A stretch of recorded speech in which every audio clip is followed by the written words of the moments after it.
ஜானகி சந்தியா சீரியலில் இன்றைக்கி வேறு லெவலில் எபிசோட் இருந்துச்சுன்னே சொல்லலாம். மிஸ் பண்ணாமல் ஃபுல் வீடியோ பாருங்கள். அதுக்கு முன்னாடி வீடியோ பிடிச்சிருந்துச்சுன்னா லைக் பண்ணிட்டு பாருங்கள் ஃப்ரெண்ட்ஸ். மாயா வந்து கையில் வந்து டேப் ரெக்கார்டரை எடுத்துக்கிட்டு வேகமாக பாட்டை போட்டுக்கிட்டே வந்துக்கிட்டு இருக்காங்க. மாசா வந்தோடனே வந்து ரகுராம மொத்த குடும்பமும் உட்காந்துருக்கப்போ வந்து அந்த பாட்டை பாடிக்கிட்டு டான்ஸ் ஆடிக்கிட்டு சுற்றிக்கிட்டே இருக்காங்க. அதுக்கப்புறமேட்டுக்கு இந்த பாட்டை நிப்பாட்டு அது அப்படின்னு சொன்னோன்னே ரகுராம் சொன்னோன்னே பாட்டை நிப்பாட்டுறாங்க. என்ன புரியலையா அப்படின்னு சொன்னோன்னே இப்போ புரியும் பாருங்க அப்படின்னு சாருக்கு வந்து சொல்கிறாங்க. இந்த பாட்டை வந்து அவள் பாடவே இல்லை சாரு.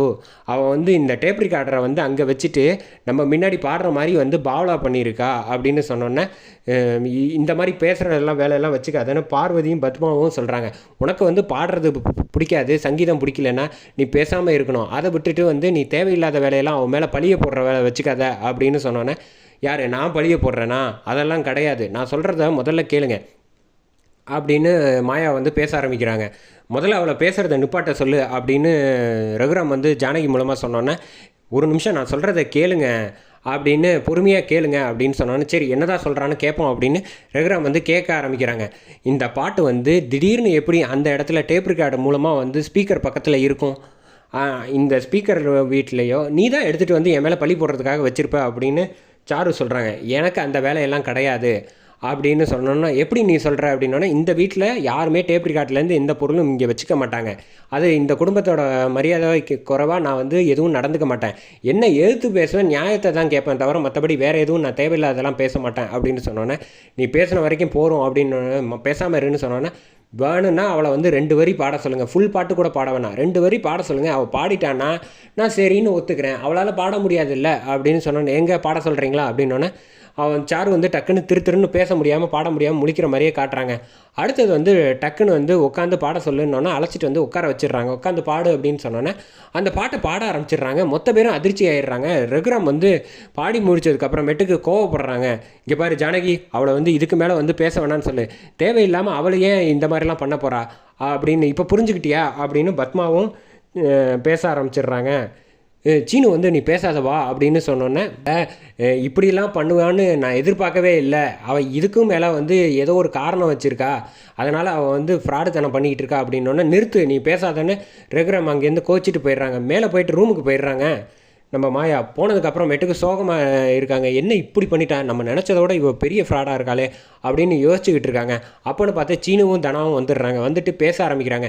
தயவு செஞ்சு வந்து நீ வந்து கோவப்பட்டாத, நீ கோவப்பட்டு இந்த மாதிரி தேவையில்லாமல் இவளுக்காக சப்போர்ட் பண்ணி பேசி உன் பேரை தான் நீ கெடுத்துக்கிற அப்படின்னோடனே, நான் ஒன்றும் கற்றுக்கல. அப்போ நீங்கள் நான் சொல்கிறத நம்பலையா? நான் இவ வந்து ஏற்கனவே பாடி வச்சு அதை டேப் ரெக்கார்ட் பண்ணி வச்சுட்டு பாட முடியாத மாதிரி என்கிட்ட நடிச்சிட்டு, இந்த பக்கம் நான் இப்படி தான் தனாக்காக சப்போர்ட் பண்ண வருவேன்னு தெரிஞ்சு இந்த மாதிரி முன்கூட்டியே வந்து பிளான் பண்ணி வச்சுருக்கா. அந்த தெரியாமல் நான் வந்து அவளோட வலையில் வந்து சிக்கிட்டேன்.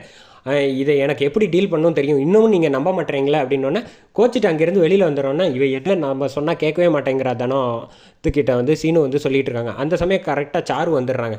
சாரு வந்து பேச ஆரம்பிக்கிறேன். என்ன செல்லம், நான் வேணால் 2 வரி பாடி காட்டட்டுமா அப்படின்னு கிண்டல் பண்ணுறாங்க மாயாவை. நீ ஒன்றும் பாடியெல்லாம் காட்ட தேவையில்லை, அதான் தெரிஞ்சு போச்சுல அப்படின்னு சொன்னேன். ஆமாம், நீ இப்படிலாம் செய்வேன்னு எனக்கு தெரியும், தெரிஞ்சிருந்து தான் நான் இதெல்லாம் செஞ்சேன். ஆமாம், உனக்கு எனக்கு என்ன சம்மந்தம்? நான் இந்த வீட்டுக்கு மருமகளாக வந்தால் உனக்கு என்ன வலிக்குது? நீ எதுக்கு தேவையில்லாத விஷயத்துலலாம் மூக்க நுழைக்கிற அப்படின்னு சொன்னோன்னே, இது வரைக்கும் நான் ஒரு காரணத்துக்காக வந்து வேண்டாம், தலையிட வேண்டான்னு நான் நினச்சிருந்தேன். ஆனால் எப்போ நீ வந்து இந்த மாதிரி விஷயம்லாம் பிளான் பண்ணி நீ செய்கிறியோ, நீ வந்து இந்த குடும்பத்துக்கு ஏற்ற ஆள் இல்லைன்னு எனக்கு பக்காவாக தெரிஞ்சு போச்சு. இனிமேல் நீ இந்த வீட்டு மருமக இல்லை, அதை தடுக்கிறது தான் என்னோட வேலை அப்படின்னு அதிரடியாக பேச ஆரம்பிச்சிடுறாங்க. பார்த்துருவோம் அப்படின்னு சொல்லிட்டு அங்கேருந்து மாயா சவால் விட்டுட்டு அங்கேருந்து போயிடுறாங்க. அடுத்த நாள் காலையில் வந்து மாயா வந்து எல்லா முன்னாடியும் வந்து நிற்கிறப்போ வந்து காஃபி எடுத்துக்க அப்படின்னு ஒவ்வொருத்தருக்காக ஜானகி கொடுத்துட்டு வந்து எடுத்துக்கன்னு சொல்கிறப்ப வேணாம் அப்படின்னு சொல்கிறாங்க.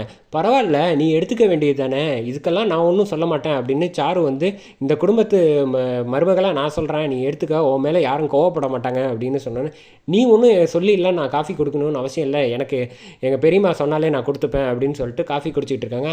அந்த சமயத்தில் வந்து எதுவும் பண்ண முடியாமல் நீ வந்து சாரு வந்து ஒரு போடு போடுறாங்க. இந்த குடும்பத்தில் உள்ள பழக்க வழக்கங்கள் எல்லாமே எனக்கு தெரியும், அடுத்த பூஜைக்கு என்ன செய்யணும் அப்படின்னு கேட்க ஆரம்பிக்கிறாங்க. கேட்க ஆரம்பிச்ச அடுத்து வந்து எதுக்கு நீ இப்போ ஓவராக சீன் போட்டுக்கிட்டு இருக்க, அதான் உனக்கே எல்லாம் தெரியுங்கிறல்ல, அப்புறம் எதுக்கு கேட்குறேன்னா பாட்டி சொல்ல ஆரம்பிக்கிறாங்க, இவள் வந்து ரொம்ப ஓவராக பேசிக்கிட்டு இருக்கா, இவளை வந்து இவளுக்கு என்ன தெரியும், இவளுக்கு எதுவுமே தெரியாது, தேவையில்லாமல் அடுத்தவங்க மேலே பழி போடுறது மட்டும்தான் தெரியும் அப்படின்னு சொன்னோன்னே, இங்கே பாருங்கள் எனக்கு அடுத்தவங்க மேலே பழி போடுற பழக்கம்லாம் எனக்கு ஒன்றும் கிடையாது அப்படின்னு அதிரடியாக மாயா பேசுகிறாங்க. அதோட இந்த எபிசோடை சூப்பராக முடிக்கிறாங்கன்னே சொல்லலாம்.